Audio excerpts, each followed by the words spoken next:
Queridos irmãos, queremos saudar a todos com a paz do Senhor Jesus nessa noite, com muita alegria recebê-los. Queremos também cumprimentar aqueles que nos acompanham através da transmissão do nosso culto. E quero convidá-los a abrir a palavra de Deus no livro de Gênesis, capítulo 24, do verso 54 a 67. O encontro de Isaac e Rebeca.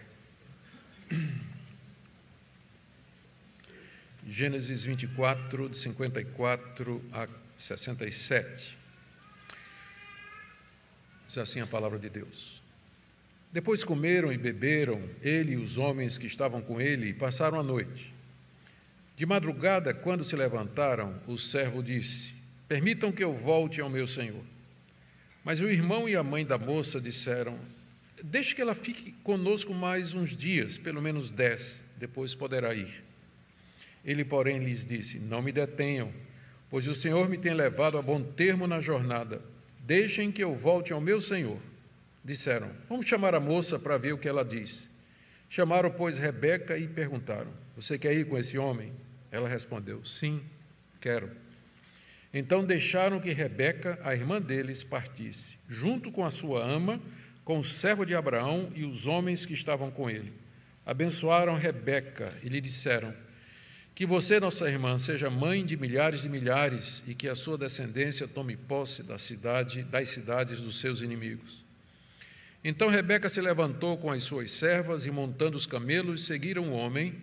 O servo de Abraão tomou Rebeca e partiu. Ora, Isaac veio de Beer-Lai-Roi, porque morava na terra do Neguebe. Ao cair da tarde, Isaac saiu para meditar no campo. Erguendo os olhos, viu, e eis que vinham camelos. Também Rebeca levantou os olhos, e vendo Isaac, desceu do camelo, e perguntou ao servo: quem é aquele homem que vem pelo campo ao nosso encontro? O servo respondeu: é o meu senhor. E então ela pegou o véu e se cobriu. O servo contou a Isaque todas as coisas que havia feito. Isaque a conduziu até a tenda de Sara, mãe dele. Ele tomou Rebeca e esta se tornou a mulher dele. Ele a amou e assim Isaque foi consolado depois da morte de sua mãe. Até aqui, queridos, a leitura da palavra de Deus. Oremos mais uma vez. Ó Deus, nós pedimos iluminação para compreender Teu propósito com esse relato tão bonito e que encanta o nosso coração. Nós pedimos que o Senhor nos mostre seus propósitos e que o Senhor nos diga de que maneira nós podemos aplicar o que aprendemos aqui ao nosso coração. Nós queremos orar, Senhor Deus, pelo Teu povo aqui no Brasil. Oramos, ó Deus, pela igreja perseguida. Nós pedimos em especial que Tu abençoe a nossa igreja. Te damos graças pelas muitas bênçãos recebidas aqui. E pedimos que Teu Espírito Santo nos conduza essa noite. Em nome de Jesus. Amém. Queridos, nós estamos aqui diante de mais um acontecimento na vida do povo de Deus no Antigo Testamento, mostrando como Deus agia na história em cumprimento de suas promessas e da aliança que Ele havia feito com Abraão. Os irmãos recordam, na mensagem anterior, nós vimos como o servo de Abraão, segundo a orientação do seu senhor, foi até Padã Arã com o objetivo de lá trazer uma esposa para Isaque, filho de Abraão.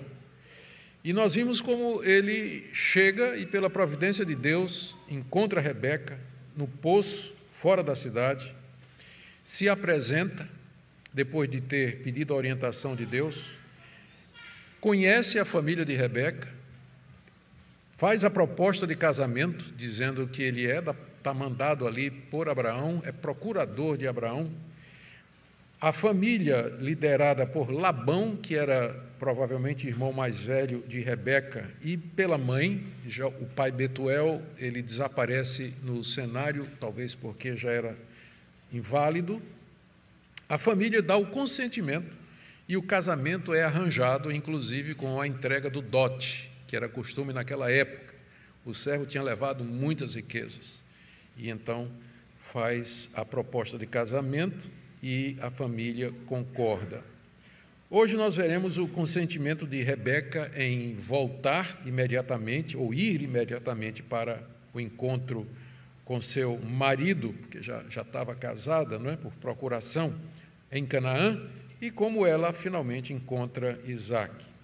Esse evento aqui que nós lemos, ele é decisivo no desenrolar da história da redenção, porque mostra de que maneira Deus cumpriu aquilo que disse a Abraão, de que faria dele uma nação numerosa e que ele teria muitos descendentes. Abraão já era velho, Sara era estéril. Nós estudamos de que maneira sobrenatural, Deus lhes deu um filho legítimo, que era Isaque, e agora era a vez de Isaque ser o continuador, o portador das promessas, mas para isso ele tinha que casar. E agora nós chegamos ao final dessa longa história que nos ocupou desde o capítulo 23, na verdade, o capítulo 24 todo, não é, que era um dos mais extensos, mostrando como Deus, na sua providência, trouxe Rebeca para ser a esposa de Isaque. Vamos então, queridos, dar uma olhada nesse texto, na sua beleza, e tentar aprender o que é que nosso Deus nos quer mostrar aqui. Em primeiro lugar, nós temos aqui, do verso 54 a 60, o consentimento de Rebeca. Cumpridos protocolos para o casamento por procuração, que nós já vimos nos versos anteriores, chegou o momento da festa. E esse era o costume no Antigo Oriente, né, como é hoje, só que naquele tempo as festas de casamento podiam durar, inclusive, um mês inteiro, dias, semanas e até mês. E a festa começa, diz aí o verso 54, comeram, beberam, ele, o servo de Abraão, e os homens que estavam com ele, porque ele foi com um time, com a equipe, e passaram a noite.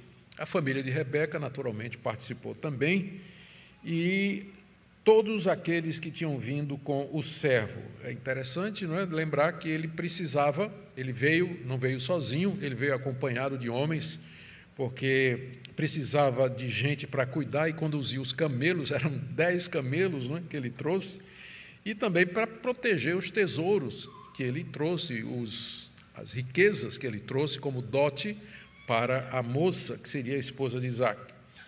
Mas o servo, em que pese o assunto já está resolvido, o casamento já está arranjado, em que pese isso, e ele não quer, ele está ansioso para regressar a Canaã e terminar a sua missão. E ele, conhecedor dos costumes referente à festa e sabendo que ainda teria que ficar ali festejando por alguns dias, ele respeitosamente pede permissão para partir imediatamente, levando Rebeca. Como diz aí o final do verso 54, de madrugada, quando se levantaram, o servo disse, permitam que eu volte ao meu senhor. Tinha uma festa pela frente, mas ele está ansioso para voltar e terminar a sua missão. Deus já tinha abençoado e ele meio que não queria perder a graça e o favor que Deus já tinha mostrado. E ao fazer isso, permitam que eu volte ao meu senhor, ele demonstra seu respeito pela família da moça, por Labão, por Betuel, pela mãe de Rebeca, e demonstra também que ele conhece o seu lugar. Ele diz, eu quero voltar para o meu senhor. Ele sabe que ele está ali por mandado e procuração de Abraão. Em nenhum momento a gente vê esse homem de Deus, o Damasceno Eliezer, querer usurpar alguma coisa que não lhe pertencesse, mas ele reconhece a sua posição com humildade. Mas a família de Rebeca não estava muito disposta a atender o pedido, não. Diz aí no verso 55 que o irmão e a mãe da moça disseram que deixe ela ficar conosco mais alguns dias, pelo menos 10. Pelo menos 10. Talvez eles queriam continuar a festa, né, fazer o costume da época, talvez precisavam de mais tempo para os preparativos para a mudança de Rebeca, talvez Labão, que é uma personagem que aparece aqui e que na continuação da história vai mostrar ser uma pessoa de um caráter duvidoso, talvez Labão esperasse receber mais algumas riquezas do servo. O fato é que a família diz, não, ela fica 10 dias e depois você pode levá-la para Canaã. Mas o servo insiste, verso 56. Ele disse: não me detenham, pois o Senhor me tem levado a bom termo na jornada, deixem que eu volte ao meu Senhor. O argumento principal do servo aqui é que o Deus de Abraão, que era conhecido também da família de Rebeca, ali na cidade de Padã Arã, o argumento dele é que esse Deus havia abençoado a sua empreitada até agora. A sua viagem tinha dado certo pela providência de Deus. Ele viu a mão de Deus, a família também viu a mão de Deus em tudo aquilo que havia acontecido. A providência de Deus, o encontro dele com Rebeca, havia feito com que sua missão fosse bem sucedida. Então, qualquer tentativa de detê-lo ali por mais tempo seria lutar contra o próprio Deus, porque todos eles já tinham percebido que aquele encontro havia sido providenciado e orientado por Deus. Então, por que tentar a Deus? Por que demorar? Por que evitar que a missão chegasse ao seu final? Esse é o argumento dele. Ele insiste, então, para que deixem que ele volte ao seu senhor Abraão, levando Rebeca. É impressionante o senso do dever desse homem, né? A missão estava cumprida, o casamento estava arranjado, tinha 2 semanas de festa aí, pelo menos, né, para se divertir, descansar da viagem, mas não.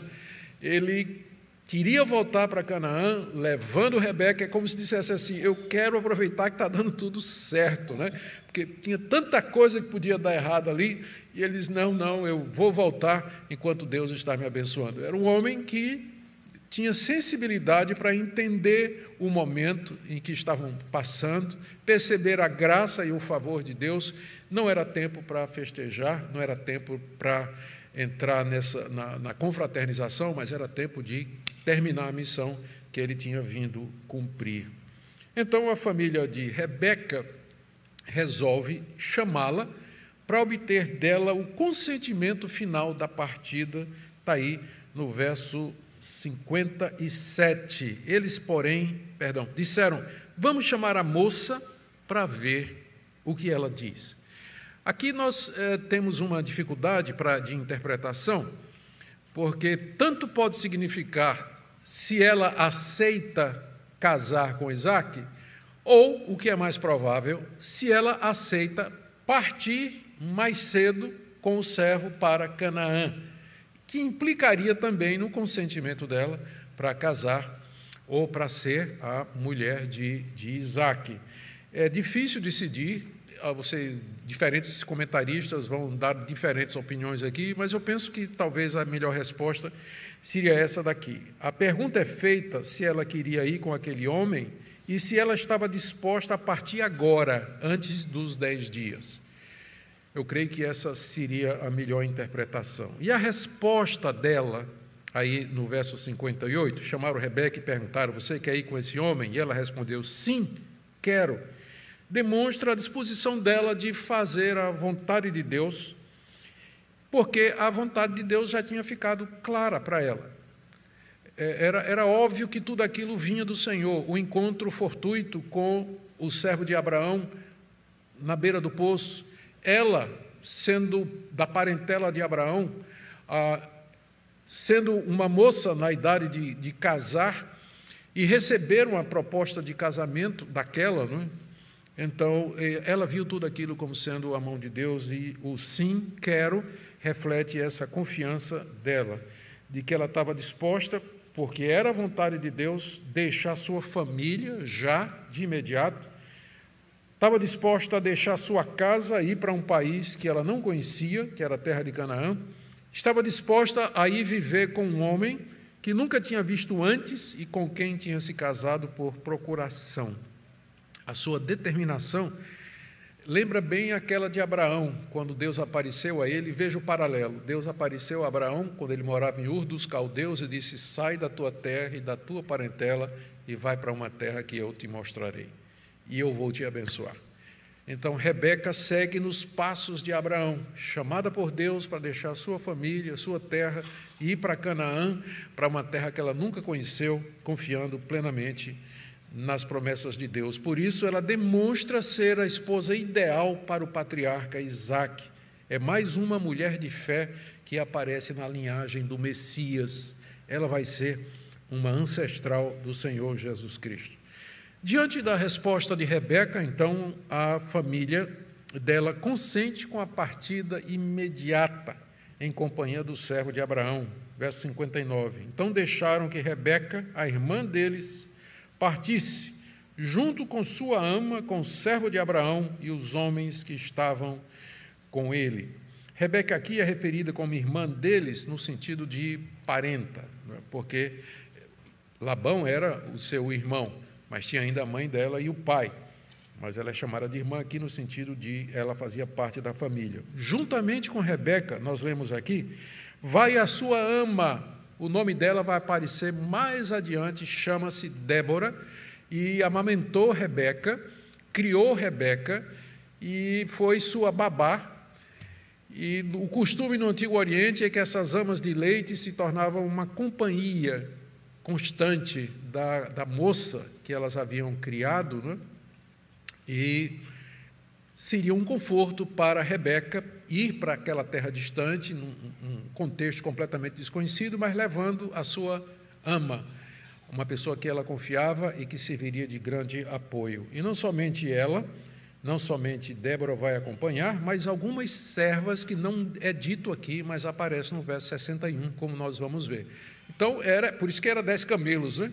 Agora a gente entende por quê. Porque a mudança de Rebeca não era pequena. Vai ela, vai Débora, vai umas servas e toda a mudança. E a gente sabe como é mudança, não é? A gente aluga um caminhão, depois vê que precisa de 2. Então, o servo já estava prevenido, levando 10 camelos. E, além disso, tinha o servo de Abraão e os homens que estavam com ele, completando a caravana, que não era pequena. A família de Rebeca, então, a abençoa, item último, do processo legal, que era a bênção da família, verso 60. Abençoaram Rebeca e disseram: que você, nossa irmã, seja mãe de milhares e que sua descendência tome posse das cidades dos seus inimigos.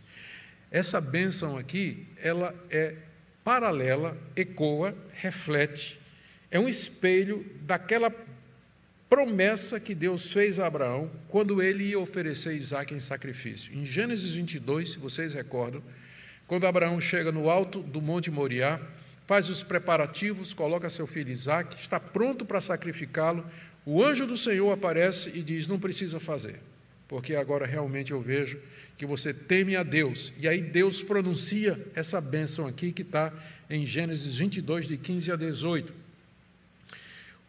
Então do céu pela segunda vez o anjo do Senhor chamou Abraão e disse: porque você fez isso e não me negou seu filho, seu único filho, que era Isaque, juro por mim mesmo, diz o Senhor, que certamente o abençoarei e multiplicarei a sua descendência como as estrelas do céu e como a areia que está na praia do mar. Sua descendência tomará posse das cidades dos seus inimigos, e na sua descendência serão benditas todas as nações da terra, porque você obedeceu a minha voz. Essa foi a promessa que Deus fez a Abraão. E agora, quando a família de Rebeca a despede, eles abençoam Rebeca do mesmo jeito. Veja o paralelo.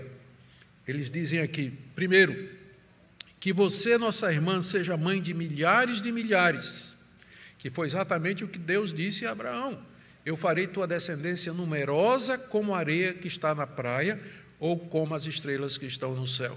Então, seja mãe de milhares.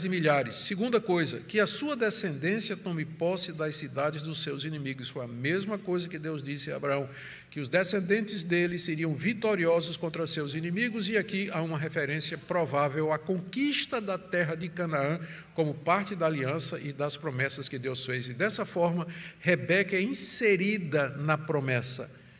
A família deve ter ouvido do servo a história de Isaque, como o próprio Isaque foi abençoado com essa bênção aqui, que agora é passada para Rebeca também, e ela entra na linhagem do Messias, ela vai fazer parte dos ancestrais do Senhor Jesus Cristo, portadora também da promessa de Deus. Em seguida, do verso 61 a 67, Moisés nos fala agora, nos registra o tão esperado encontro dos dois, não é? Tão esperado encontro. Parece uma novela, né? Que maravilha. 61 a 67. Tudo acertado, então, está tudo pronto, proposta de casamento aceita, dote foi dado, a moça disse que quer ir, está tudo certo, mudança pronta, começa a viagem de volta, verso 61. Rebeca se levantou com as suas servas, você percebe então que não era só Débora, né? Tinha outras. Rebeca se levantou com suas servas e, montando os camelos, seguiram o homem. O servo de Abraão tomou Rebeca e partiu. Rebeca, sua ama, as servas ocupam uma parte dos camelos, os demais ocupados por Eliezer e seus homens, e após 2 semanas de viagem, que era o tempo que demorava de Padã Arã até Hebrom, a caravana chega em Canaã e se aproxima da residência de Abraão, lá em Hebrom, nos carvalhais de Manre, onde Abraão estava morando. O texto nos diz aqui que Isaque morava no Neguebe. Veja aí o verso 62. Ora, Isaque veio de Beer-Lahai-Roi, porque morava na terra do Neguebe. Ele não morava com seu pai.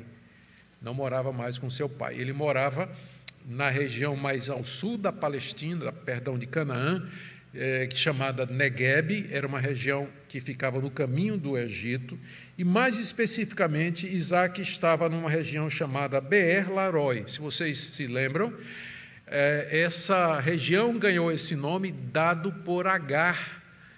Quando Agar fugiu de Sara, sua senhora, ela ficou à beira de um poço, estava ali muito desesperado, o anjo do Senhor apareceu e disse: volte e se submeta a Sara, sua senhora. E ali foi quando Agar colocou o nome no poço de Beer-Lahai-Roi, que em hebraico significa poço daquele que vive e me vê. Então toda aquela região ficou com esse nome e era lá que Isaque estava morando. Ficava ao sul de Canaã. E ele tinha ido a Hebrom, talvez para fazer uma visita ao seu pai idoso. E mais uma vez você vê a providência de Deus. Aqui está Hebrom, Abraão está morando ali, Sara já tinha morrido fazia 3 anos, Isaque, a essa altura com 40 anos de idade, Abraão tinha 140, Isaque tinha se mudado para o sul, para a região onde aconteceu aquele episódio de Agar, e aí ele resolve visitar seu pai em Hebrom. E lá, visitando com seu pai, ele, uma tarde, resolve sair para o campo para, diz aqui o texto, para meditar. Verso 63, ao cair da tarde, Isaque saiu para meditar no campo. Então, meditar aqui significa, ele foi pensar nos acontecimentos narrados pelo pai. O pai deve ter dito a ele: olha, mandei buscar uma mulher para você. Está na hora de casar e vamos cumprir a promessa aqui. Você é meu herdeiro. Então, ele deve ter contado a Isaque, naturalmente, todos os procedimentos. E Isaque, então, conhecedor de Deus e das promessas de Deus, sabendo que ele era o herdeiro, ele talvez estivesse se perguntando o que é que tinha acontecido, se o servo tinha sido bem sucedido, se a viagem teria dado certo, se ele voltaria com a esposa, sim ou não. Talvez Isaque saiu para orar, para buscar o Senhor. Nós vamos ver que ele era um homem piedoso, um homem de oração, e talvez ainda chorar um pouco pela mãe, porque mais adiante vai dizer que ele foi consolado da morte da sua mãe. Talvez ainda o luto no coração por ter perdido a sua mãe. O fato é que naquela tarde em particular, Isaque saiu ali pelos campos, os carvalhais de Manre deveria fornecer um cenário maravilhoso, um local magnífico para contemplar a natureza e pensar e orar, quando o texto nos diz aqui que ele levantou os olhos. E aqui que os dois vão se ver pela primeira vez, não é? Note só a beleza de como Moisés escreve. No verso 63 e 64. Isaque, ao cair da tarde, saiu para meditar no campo, erguendo os olhos, de repente ele levantou os olhos, viu e eis que vinham camelos. Também Rebeca levantou os olhos. Então, não pode ser coincidência, não? Isso é a providência de Deus. Isaque está ali meditando. Naquele dia, no campo, ele morava em outro lugar, ele veio visitar, estava ali, de repente, olhando, ele vê uma caravana de camelos chegando, e agora do lado de cá, Rebeca, que estava um dos camelos, ela olha lá, e lá vem um homem vindo ao encontro da caravana. Também Rebeca levantou os olhos e, vendo Isaque, desceu do camelo. Mais uma vez, a providência de Deus está agindo aqui. Quando o servo chegou lá em Padã Arã, ele estava orando e pedindo que Deus mostrasse quem era a moça que ele já havia estabelecido. E, de repente, ele vê Rebeca. E aqui Isaque está no campo, meditando e orando. De repente, ele levanta os olhos e quem ele vê? Rebeca. A providência de Deus guiando essa história maravilhosa para cumprir as suas promessas e a sua aliança. Ao ver Isaque, o texto diz aí no verso 64, Rebeca apeia do camelo. No hebraico está dizendo assim, quase que ela caiu do camelo, tal a pressa que ela desceu. E é a mesma Rebeca, é Rebeca mesmo. Vocês lembram quando o servo chegou no poço, ela toda elétrica, né? Ela foi, deu água para 10 camelos, a gente viu que os camelos juntos bebiam quase 1.000 litros d'água, né? Aliás, 100 e poucos litros d'água, nem me lembro agora o número, 100 e pouco era o que cada um camelo bebia, era isso mesmo, e era quase 1.000 litros d'água. Ela foi lá com toda a energia, toda a prestativa, e agora, quando ela vê aquele homem chegando, ela imagina quem é. E aí ela já quase que salta do camelo, né? Pula do camelo, desceu do camelo e já pergunta ao servo, quem é aquele homem que vem pelo campo ao nosso encontro? Porque quando Isaque viu, ele sabia que era o servo que estava voltando. Ele começou então a andar em direção à caravana. Rebeca, diante da confirmação do servo, porque o servo disse, é o meu senhor, é o teu marido, é Isaque que está vindo ali. Então, ela, diante da confirmação, ela põe o véu, diz aí o final do verso 65, ela pegou o véu e se cobriu. O véu, naquela época, provavelmente, naquela região, deixava apenas os olhos de fora, E era um uso costumeiro no Antigo Oriente.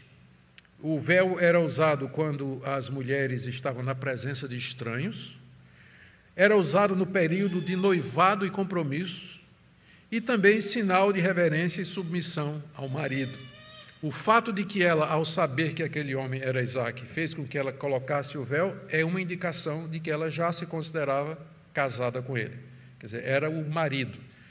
E era um sinal de reverência e respeito, como era costume no Antigo Oriente.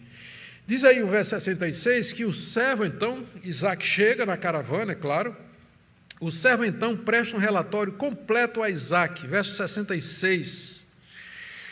O servo contou a Isaque todas as coisas que tinham feito, relatório completo, a viagem até Padã Arã, seu pedido de orientação ao Senhor para encontrar a moça, o encontro da moça no poço, descobrir que ela era da parentela de Abraão, a entrega dos primeiros presentes, que eram uma argola para o nariz e pulseiras para a mão, a proposta de casamento que ele faz aos pais da moça, a entrega do dote, a festa e o consentimento de Rebeca para vir imediatamente. E, acima de tudo, como a providência de Deus fez com que aquela viagem desse certo em tudo. Em outras palavras, ela apresenta Rebeca ao seu legítimo marido e apresenta Isaque a Rebeca dessa forma. É o primeiro caso de Santo Antônio na Bíblia que a gente tem, né? Santo casamenteiro. Eliezer, o Damasceno. Isaque não tem dúvidas diante do relato do servo. Tudo aquilo vinha de Deus. Aquela era, de fato, a sua esposa. E aí, então, o casamento dos dois é consumado, diz o verso 67. Isaque a conduziu até a tenda de Sara, mãe dele, tomou a Rebeca e esta se tornou a mulher dele. Ele amou e assim Isaque foi consolado depois da morte de sua mãe. Isaque leva a Rebeca para a tenda que tinha sido de Sara, sua mãe, que continuava armada ali em Hebrom. Sara tinha morrido fazia já 3 anos. Os dois, então, mantêm relações sexuais e, dessa forma, o casamento deles é consumado. E diz aqui que ele a amou. Eu acho muito interessante essa passagem, porque diz que o amor veio depois do casamento. Na nossa cultura, a gente vê o contrário. E, às vezes, esse amor é confundido com paixão, com atração física, por um entusiasmo, um enfatuamento. Amor é uma coisa que se aprende e, geralmente, ele brota e se desenvolve dentro do casamento. Isaac a amou depois de ter casado com ela. Eu digo isso porque é uma das razões pelas quais, às vezes, a pessoa quer dissolver o seu casamento. Ele diz assim: eu não amo mais. Mas amor é uma coisa que se aprende, e se aprende depois de casado, se desenvolve no casamento. Não é necessariamente um sentimento, mas uma atitude de renúncia, de entrega, de dizer: eu vou fazer essa pessoa feliz, eu casei para abençoar essa pessoa e fazer a felicidade daquela pessoa. Se você casa pensando em você, é claro, não vai demorar muito tempo, você vai querer cair fora do casamento. Mas quando a gente casa pela razão certa, pelo motivo certo, isso é de Deus, veio de Deus, como aconteceu aqui, o amor brota e se sustenta. Isaac a amou. Depois de todo esse processo, veio o amor. E aí diz o texto que ele foi consolado da morte de sua mãe. Como Deus, na sua misericórdia, trouxe alívio. Ele devia ser muito pegado a Sara, né? Filho único, muito pegado a Sara. Sofreu muito com a morte da sua mãe.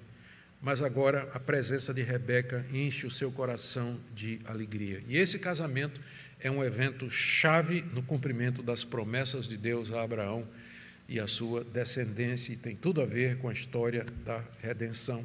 Aqui Moisés nos mostra como Deus vai construindo a história de forma que ela vai ter o seu clímax na chegada de Jesus Cristo, filho de Abraão, filho de Isaque.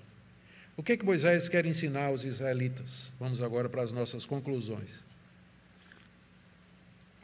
Eu anotei 4 coisas aqui, vou falar delas brevemente. Sem dúvida, essa história, a primeira coisa que transparece é a constante providência de Deus em agir nos acontecimentos, no cumprimento das suas promessas e da sua aliança. Deus dirigiu tudo, desde o encontro do servo, lá no poço, com Rebeca, em Padã Arã, e agora no encontro de Isaque com Rebeca, no campo de Hebrom. Era o mesmo Deus de Israel que haveria de guiar o seu povo na conquista da terra prometida. Lembrando sempre o cenário, que a gente não pode esquecer. Quando Moisés contou ou escreveu essa história, o povo de Israel estava à margem do rio Jordão, prestes a cruzar o rio para conquistar ou lutar contra os moradores de Canaã e conquistar aquela terra como Deus havia prometido. Uma história como essa mostra, encoraja, dizendo: olha, o Deus que providenciou o casamento, o encontro de Rebeca e de Isaque é o Deus da providência. Ele controla a história no cumprimento da sua aliança e ele prometeu dar a vocês essa terra. Portanto, ânimo, coragem, confiem em Deus. Ele já deu provas muito claras de que ele é poderoso para cumprir aquilo que ele promete. Segundo, esse texto também era útil para os israelitas para verem a transição de Abraão para Isaque. Deus chamou Abraão, fez promessas, e essas promessas incluíam a sua descendência. Isaque é o descendente, é o herdeiro, portador legítimo da promessa. Isso é mostrado, por exemplo, Abraão não aparece na narrativa. Quando o servo volta, ele dá relatório já a Isaque. Ele, quando vai apresentá-lo a Rebeca, diz: é o meu senhor. Então, meio que Abraão já está fora do cenário e Isaque aparece agora como sendo aquele que é o portador das promessas. E os israelitas deveriam lembrar que as pessoas passam, mas Deus é eterno. Abraão, história maravilhosa, nós estudamos, mas agora ele vai morrer. E Isaque vai tomar o seu lugar. Nós vamos ver a história de Isaque, maravilhosa também, mas um dia ele vai morrer e seu filho Jacó vai tomar o seu lugar. E assim por diante. Nós passamos, nós vamos morrer. Nossos filhos vão continuar a igreja, a fé, o evangelho. E as promessas de Deus não caducam, elas não morrem. Somente nosso Deus é eterno e Ele é para todo sempre. Terceira lição que eu creio que é importante aqui, talvez Moisés queria mostrar aos israelitas a importância de priorizar as coisas do Senhor acima dos costumes e práticas humanos, ainda que bons e legítimos. E eu digo isso por conta do exemplo do servo, que não parou para atender às demandas familiares e culturais antes de terminar a sua missão. E seria uma inspiração para a nação de Israel, que tinha a missão de conquistar a terra. Eles não deveriam distrair-se daquele alvo colocado por Deus, mas perseverar naquilo que Deus havia prometido. E a última lição que eu vejo aqui, que os israelitas poderiam tirar desse relato, é a confiança e a fé de Rebeca, uma vez que ela entendeu que os acontecimentos vinham de Deus. Na hora que ela percebeu que era a mão de Deus, ela disse, é a única vez que ela fala na narrativa, sim, quero. Só isso. Mas que reflete a confiança dela, aquilo vinha de Deus, aquilo era do Deus que ela conhecia. E, portanto, ela estava disposta a partir pela fé para atender o chamado divino, mesmo diante das incertezas do futuro. A nação de Israel deveria ver Rebeca inspirar-se nessa mulher de fé, como nos demais exemplos que tinham dos seus ancestrais, e entrar na terra que Deus havia prometido e conquistá-la. E o que é que isso tudo tem a ver conosco? Deixe-me trazer aqui algumas aplicações breves. Primeiro, talvez você, nessa noite, aqui, ou aqueles que nos acompanham pela internet, estão passando um momento de confusão, perplexidade, incerteza quanto ao futuro, quanto ao que vai acontecer com você, com sua família.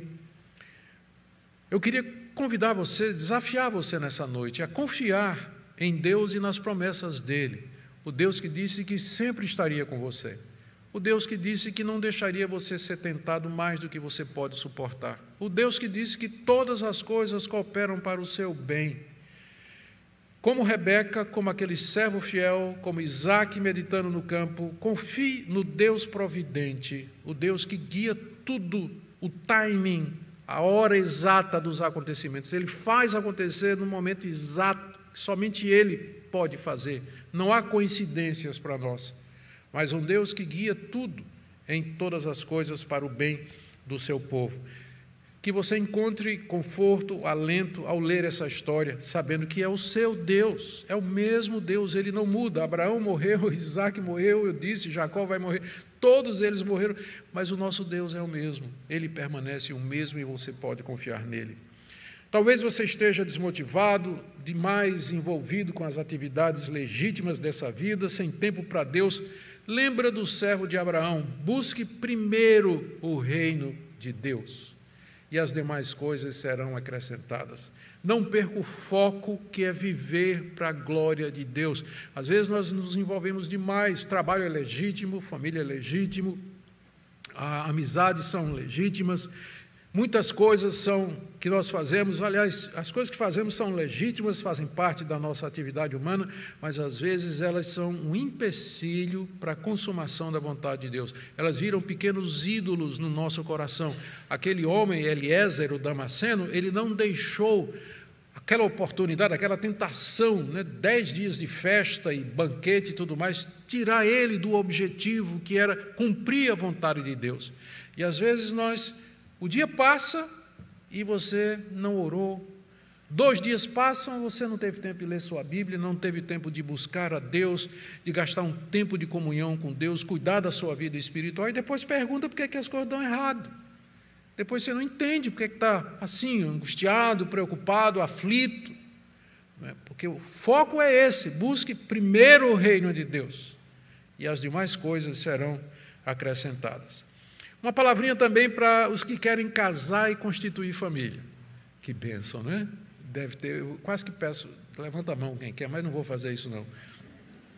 Mas eu sei que tem muita gente, não é? É o normal, as pessoas querem casar e constituir família. Então, eu diria para você que esse texto nos ensine é que você busque alguém da família da fé. Busque uma pessoa que creia como você no mesmo Deus e faça tudo isso em oração e na dependência de Deus. O servo que orava, Isaque que meditava, uma Rebeca que confiava. Então, é claro, nós vamos ver mais adiante que o casamento deles teve problemas, como todos têm. Mas está muito mais para dar certo do que você casar com uma pessoa que não teme a Deus, que não conhece a Deus, que não vai estar ao seu lado na hora do sofrimento, da doença, da angústia, da necessidade material e financeira, na hora de cuidar dos filhos, na hora que os filhos começam a dar problemas. Então, se você quer casar, peça, ore e busque alguém da família, da fé. E não aceite sexo antes do casamento.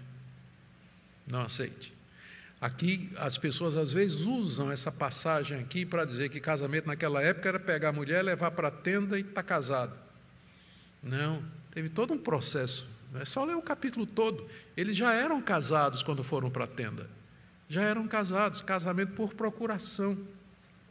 Ali foi apenas a consumação. Não use essa passagem como muitos usam para dizer que casamento é uma formalidade da sociedade humana e tudo mais. Não é não. É coisa muito séria. Portanto, sexo é pro casamento. E se por acaso você já caiu ou estão caindo, ainda dá tempo de se arrepender, pedir perdão a Deus. E se não consegue se controlar, está na hora de acabar esse relacionamento. E procurar um relacionamento que seja correto aos olhos de Deus, para que tenha a bênção dele. Aos casados, eu diria que o texto nos ensina aquilo que eu já mencionei, que o amor é alguma coisa que se fortalece no casamento, algo que se aprende, algo que se desenvolve. Portanto, antes de pensar em separação, por uma questão de eu não gosto mais, então você precisa corrigir esse pensamento e essa sua ideia. Nós podemos aprender a amar. É o que Paulo ensina a Tito para que ele passe para a igreja, dizendo que as mulheres mais experientes ensinem as mais novas a amar os seus maridos e amar os filhos. A gente pensa, que amor aos filhos é uma coisa natural de mãe. Não. Mãe aprende a amar. Como deve amar o filho? Porque tem mãe que não sabe como amar o filho, estraga o menino. Estraga o menino. Eu fui fazer compras ontem, no supermercado, morri de vergonha. Uma família crente, porque eles me conheceram, falaram comigo, me saudaram e tal, e tinha um menininho, acho que tinha o quê? Uns 10 anos, mas porque ele não queria um brinquedo lá e o pai disse que não, ele quase derruba o supermercado, gritando, berrando e tudo, e menino, faz isso não, olha, eu te dou outra coisa, quando chegar em casa você vai ganhar alguma coisa, não quero, quase que derruba o supermercado. Eu não sei o que faria, mas se tivesse um banheiro próximo, eu ia levar o menino lá e sublinhar a necessidade dele me obedecer em público, Que vergonha, Que vergonha. Não sabe, criança que se não ganha o que quer, faz esse tipo de escândalo. Então, é uma coisa que se aprende, a amar os filhos, a amar o marido, a amar a esposa. E eu não posso deixar de trazer uma palavra aos solteiros. Embora essa história seja uma linda história de romance e amor que termina em casamento, contudo, ela não é padrão para todos os filhos de Deus. Nem todos vão casar. Eu me refiro a rapazes e me refiro a moças. Embora seja o normal, o costumeiro, entretanto, nós devemos estar conscientes de que existe a possibilidade muito clara na Bíblia de que Deus chame jovens para viver uma vida de solteiro, e que a gente chama de celibato. Se você põe a sua esperança de ser feliz no casamento, está tudo errado. Se você acha assim, que você só vai ser feliz se você achar alguém com quem casar e constituir família, seu pensamento está equivocado.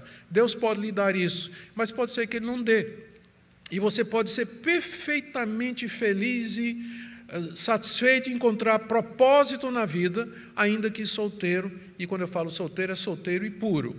Não é solteiro e ficando aqui, ficando ali com o namorado, não. É uma vida de celibato mesmo para a glória de Deus.